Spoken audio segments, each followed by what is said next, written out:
Facebook and LinkedIn, YouTube, and wherever you're tuning in from, wherever you are tuning in from in our glorious world.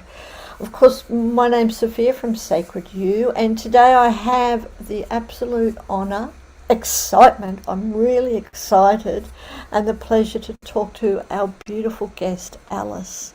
So thank you so much for joining us, Alice, all the way from the US, the other side of the world from me.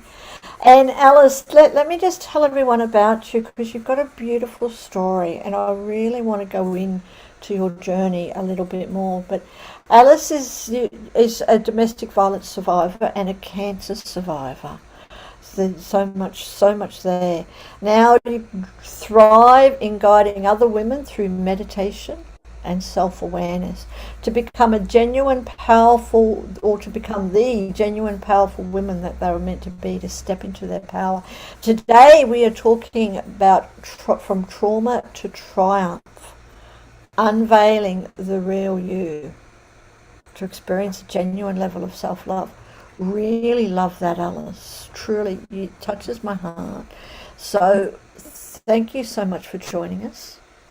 Thank you. It is, like I said, it is a pleasure to be able to share your story with the women of the world, because when we were chatting before, I find you such an inspiration. So tell us a little bit about yourself, a little bit, about your journey, without going into all the personal stuff, but how you've been able to turn your life around. Thank you. Thank you so much, Sophia. That introduction was beautiful, and I hear it, and it still fascinates me that that's me, right? That I was able to go from what people would call trauma to triumph. And to me, triumph, or other people may call it success, is really being able to be your genuine self, happy with who you are, loving yourself and growing every day through your own self-awareness. So my story, of course, is from trauma.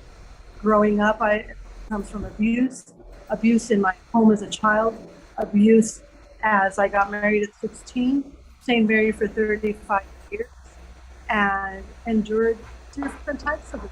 Physical, emotional, verbal, mental anguish, and I felt like I lived in a prison in my own head. For the longest time, I thought I was the only one that lived like that. I would smile. I belonged to a church for 35 years. I volunteered. I taught Sunday school. I did everything that I thought was right and good, so that I could be okay and not be hurt anymore. But then I realized through meditation, as I started to become aware, especially through the cancer. Cancer was what opened my eyes. And I realized when I was told I had anywhere from 3 to 6 months to live, that had I really lived? Did I really live for me? Or did I live for everybody else? And so I promised myself after that diagnosis that if I did make it through the cancer, and if it was my time to go, it's my time to go. I was okay with that. However, I was not going to leave this planet, this body, an abused woman. Yes. And yes, and through that path, through that journey of finding the real me, I come to discover that all along, really, I was a victim of my own way of thinking and my process of how I acted according to that thinking. So now I dedicate my life, my calling, my journey, my everything is to help other women come into that awareness of themselves. I can't save anyone, and I don't intend to make anyone do anything, obviously not. It's more of an invitation. I share my story, I share my light, I share my love, and people gravitate. Mostly, of course, the women that have been suffering want to know how I did it. And then that's how it all started. Yes. Thank you, and thank you for sharing that. And that's why I love talking to you and for shining the light on your story and everyone else in our community, because it is very inspirational. It helps so many people. We never know who is listening to either the live or the replay. And of course, for everyone out there who is listening now, please say hi, let us know where you're from, and if you've got any thoughts or comments or questions for Alice, please put them in the comments, and we will also be putting Alice's links in the comments as soon as we finish, so you can get in touch with Alice personally. And Alice, Luna, again, I just want to thank you for sharing that, because you brought up a couple of good points. Right, really, really, really.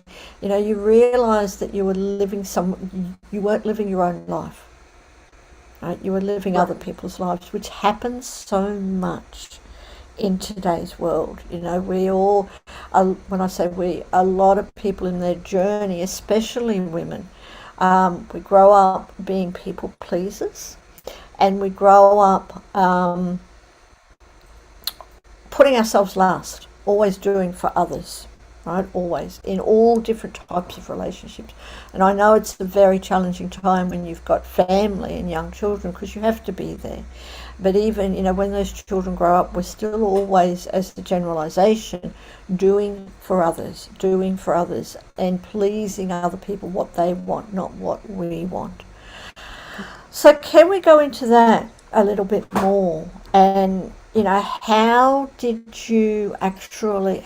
are you able to overcome that, to start to step into your own power and live the life that you want?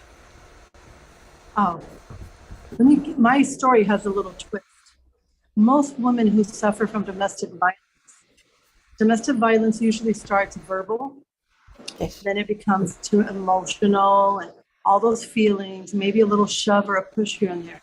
But then when it comes to the physical violence, then the woman usually at that point says, I'm out of here. My story is not like that. My story started 1 month after I got married, being physical. And it stayed physical for 5 years of marriage. And from there, when he stopped and promised me that never again would he put a hand on me, I was so thrilled. I was so thankful.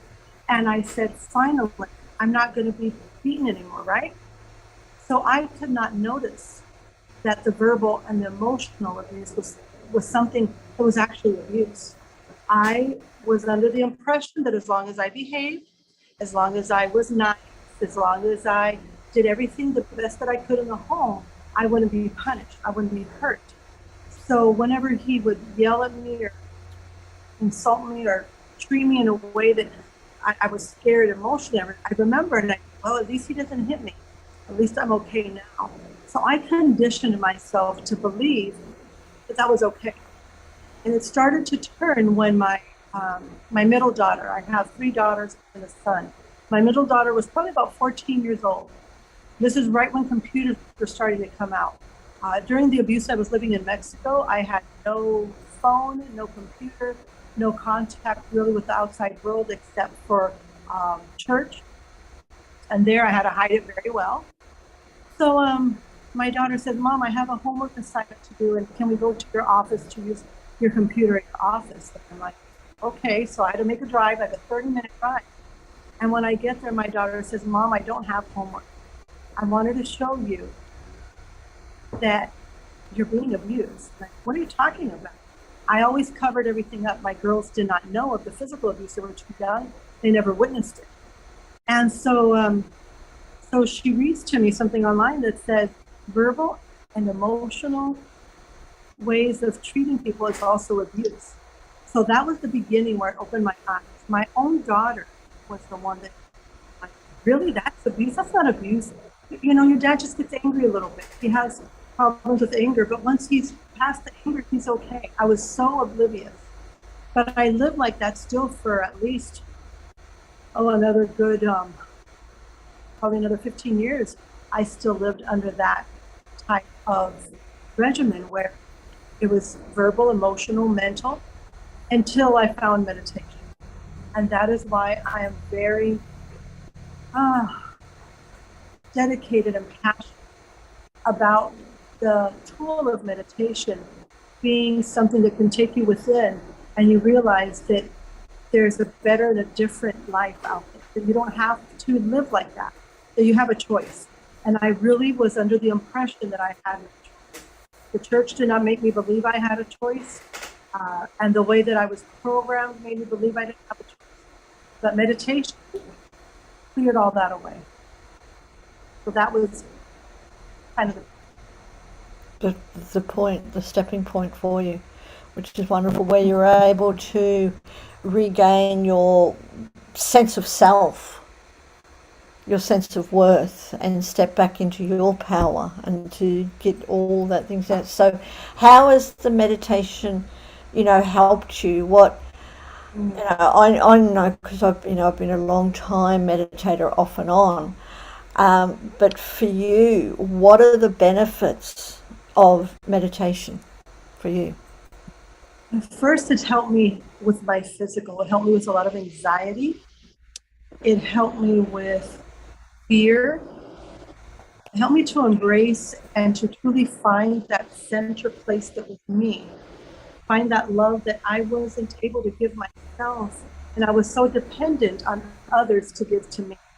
So, for example, if I could feel that, in this case, it was my ex-husband loved me, then my world was going to shatter.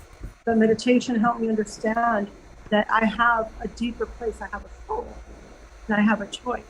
And full circle now that I started my women's group, which it says in the title, Unveiling the Real You. What that does for me is to know that there's layers. It's not like I'm there now and I'm done. There's layers. Healing takes a process of self-love, self-awareness. And that's how meditation helps me, taking me into the silence. Being with yourself. If you can't sit with yourself for at least 5 minutes in silence, then it really shows that there's something about you that you're still needing to keep. Most people that feel lonely, it's not because they're alone. They could be in a home full of people, but they feel lonely because their connection with themselves and source is not a strong foundation. Yes, absolutely. And I totally agree with you on that. I've had many experiences of talking to people who live with others, but yet they're still so lonely because they don't have that connection with themselves. So I hear you on that. Just want to just for a second say hello to a quick hello to Alison, who's tuning in. And Alison is saying, hi, congratulations on surviving and thriving, Alice. I'm just going to bed. It's 10 past midnight in the UK, but have a fab interview. So thank you ever so much, Alison, for tuning in to our conversation with Alice. And of course, everyone out there, everyone else who's watching us, please say hi, let us know where you're from. And also, if you've got any questions or other comments, just pop them in the comments and we will get to them. And Alison, tell me more now, like how your journey has gone on from now. Now, you've got a meditation school, you help other women with meditation and self-awareness, because I do, like meditation does help us to become aware of ourselves. And also, to experience something that I think is the foundation for our lives, and that's self-love. So how do you do that? How has your journey guided you to do that?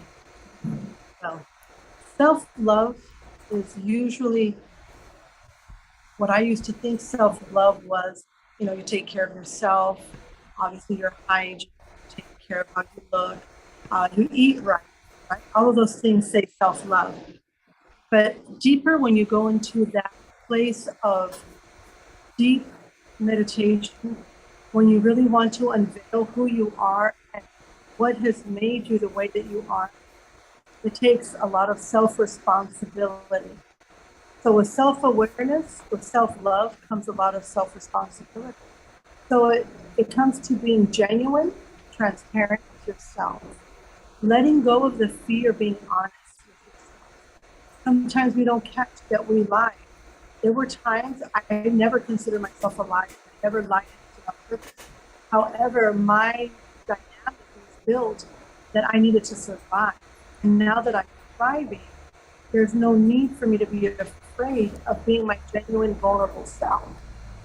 But in doing that, I find things in me that maybe I don't like, how do I convey my message through my life is by taking responsibility of my actions and my thoughts, because we don't realize that before it becomes an action, before it becomes a word, it's a thought. So it's taking responsibility that, yes, I had that thought. I felt that I needed to do that. So in the classes that I offer, I have volunteered. In the beginning of my practice, I volunteered for about 1.5 years in Mexico at rehab centers for men. And now that I have our school here in Yuma, Arizona, I offer that type of one-on-one class for those that have many layers to peel away. It takes time of self-awareness. Then we also have groups. But for me in the personal life that I live, it was totally becoming responsible within myself. And that takes a lot of courage, because sometimes we don't want to see what we would call the ugly in us. We don't want to see it. But what I invite people to really understand is that you call ugly, that you call darkness, that you may call a terrible experience, is really the greatest teacher. Because when you get uncomfortable and you don't like how you feel, you do something about it. You start moving, and it brings you to the best place ever, which is within. Yeah, absolutely, and I totally agree. Meditation is such a wonderful teacher. It makes us aware of so many different aspects of ourselves that, as you were talking about, it's self-awareness. So thank you ever so much. And Alison, can I ask you, like, in your journey, in all the experiences that you've had right up until now, including your time with meditation and helping other women to triumph over trauma and things, what has been your greatest lesson or your greatest teacher? Take a breath. I'm going to take a deep breath. My greatest teacher has been the mirror of all those that have hurt me. Every person that ever either laid hands on me inappropriately, physically, they have been my greatest teachers, because they showed me that I have resilience. I came here with a purpose, and I know that. So I have been able to forgive, if you will, because there's nothing to forgive. I needed to understand that they had issues, they had problems of their own. So the greatest way that I can feel that I have my greatest lesson is to let go of all of that pain and to turn my pain into a blessing, all the mess into a message.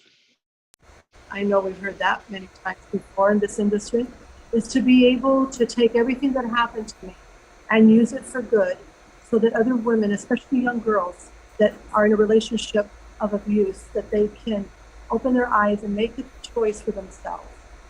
Yeah. That to me is the greatest lesson. Not take what happened to me as a victim anymore, not to use it as a crutch, but to use it to empower and to embrace my own greatness. That, I would say, one of my. Wow. I'm just sitting here and I can feel the energy of that going through. Like it's really touching my heart. And one of my missions is to help, is to touch lives everywhere. And I just want to thank you for sharing that, because it shows how much compassion you have, how much courage you have, and how much awareness that all the things that do happen to us can actually be our greatest teachers. And to be able to turn that around to empower your life and to empower the lives of women all over the world is a very, very, very special soul. So thank you ever so much for sharing that. for sharing. Like, it's really, really wonderful. Excuse me. And before we wrap up, Alice, can I just ask you, if you could give another message to the women of the world, especially the women who are, going through trauma or have been through trauma, because as you said, there's many different types of trauma, whether it is abuse from another person, whether it's, situations that happen to us, but and also illness. Even having, like, to me, even just being born is a traumatic experience. So we carry so much trauma in us, in our bodies. Is there anything that you can offer to all our listeners and the women of the world that, that they can do, that they can take, or an awareness to help them to triumph, to overcome all the experiences that we've had? I have two words that I use a lot in my practice and in my teachings. It's grace and gratitude. And give yourself some grace. There were years that I would beat myself up at times, and I felt so sad, if you will, guilty that I did not remove myself or my children from that environment. But even though there were happy moments, I chose to stay there out of fear.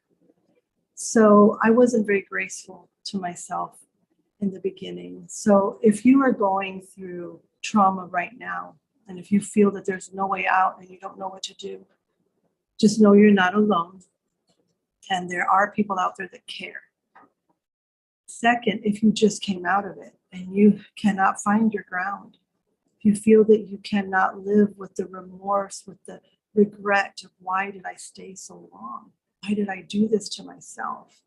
Have grace. Have grace for yourself. Love yourself from a genuine place. And more than anything, gratitude. That always helps me. Every time that I fall back into a bubble of why did I do this, or question myself, I take gratitude and I say, you know what? I'm so grateful that I'm alive. I'm so grateful that I made it through cancer, that I made it through many years of torment, of pain, physical and emotional pain. So if you can remember those two words when you feel down and alone, have grace for your spirit, love that young version of you. If you were younger when you made a mistake or you think it was a mistake, if you are older like me and started at a later time in your life to change your life around, it's never too late. It never is too late. Have a lot of grace for yourself and gratitude that, hey, we made it out. We're here. Now it's time to thrive. No more survival mode. It's time to thrive. Thank you.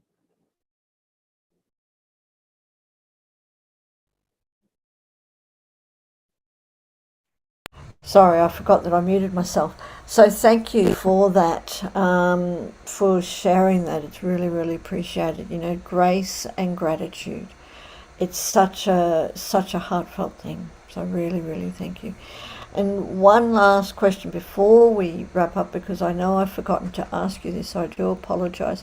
Tell us about your meditation school, and can people contact you or be part of it who are overseas, for example, or is it just where you are? Yes, absolutely. So just a year ago, I opened up this school, which is a brick and mortar, working mostly online with my husband almost 4 years. And online is where we first started. But I decided to bring this school to our community. But that doesn't mean we don't work online. We still do. We have students all over the world, all over the place, on and off. And anyone, wherever you are, can contact me. The best way to contact me, to be honest, is either through my Facebook message. Friend me on Facebook. I'm really good at getting back to the messages. Or my phone number. We can share it on the post after the video. And you can always send me a text or say, Alice, I would like to have a call with you if you can share with me, and then we'll see where we fit. Samadhi is the name of our school, Samadhi Meditation School. Samadhi means unity. So what I desire to bring to you is the unity of those thoughts, of the brain, to your heart, so that you can live from a more centered place. Yes. Thank you. Thank you ever so much. And again, for everyone who's watching us, do reach out and connect with Alice. We will be putting all her links and phone numbers in as soon as we finish, because it's such a wonderful gift, Alice, that you bring to the world, to sharing, your awareness and helping women to become more aware of their own power, to take back their power, to the power of love. Is even self-love is, I think, is the most powerful thing in the world, and to help overcome any experiences that are holding us back, any traumatic experience. So thank you ever so much for joining us today. It's been a real honor. Thank you for this blessing. No problem. Thank you so much. Thank you.